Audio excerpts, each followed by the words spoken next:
स्वागत है दोस्तों आपका मेरे YouTube channel think positive pay. मैं डॉक्टर छबिलाल भारत का संवैधानिक विकास की लेक्चर सीरीज में आज अपना 5वां लेक्चर लेके आया हूँ।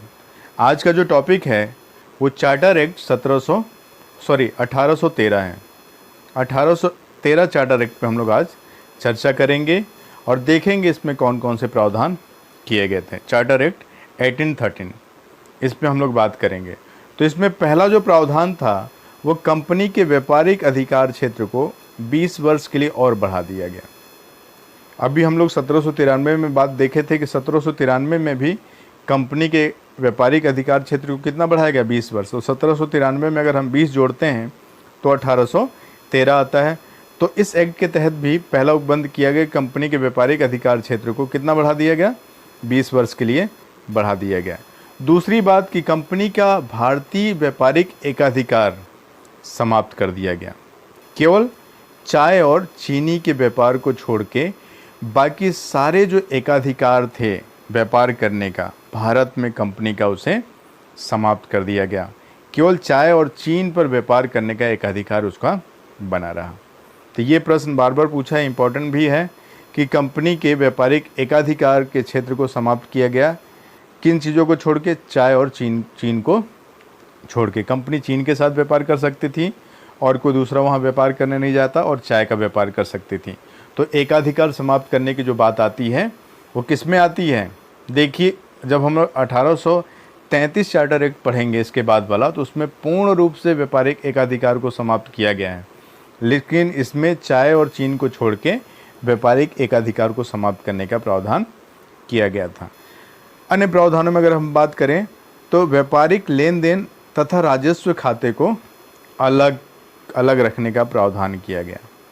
जो व्यापारिक लेन देन थे और जो राजस्व खाते थे, इन दोनों को अलग अलग रखने का प्रावधान किया गया।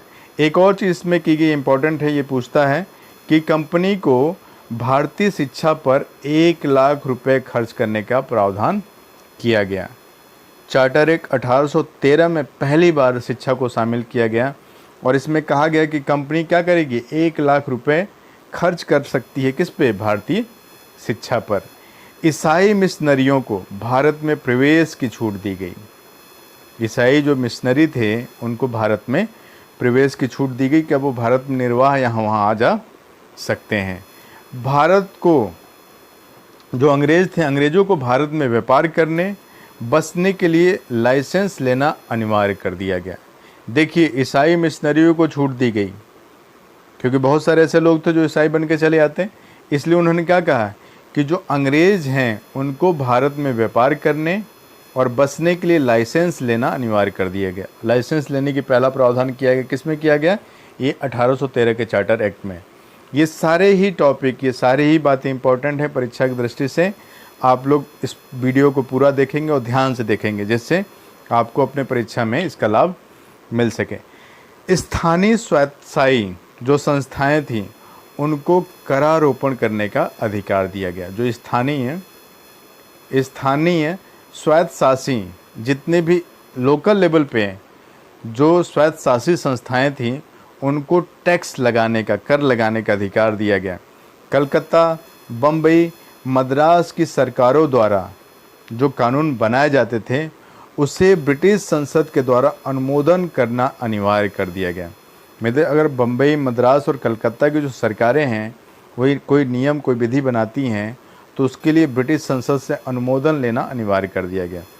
ब्रिटिश सम्राट की, जो ब्रिटिश सम्राट है, ब्रिटिश सम्राट की अनुमति से कंपनी को गवर्नर जनरल, गवर्नरों तथा प्रधान सेनापतियों की नियुक्ति का अधिकार दिया गया। अब कंपनी क्या कर सकती है, ब्रिटिश सरकार की अनुमति से कंपनी जो थी ना, कंपनी को गवर्नर जनरल, गवर्नरों यानी स्टेट के गवर्नर, प्रधान सेनापति को नियुक्ति का अधिकार दे दिया गया। ये सारे प्रावधान चार्टर एक्ट 1813 में दिखाई देते हैं और इससे पूछा भी है, बहुत सारा प्रश्न है। अगर हम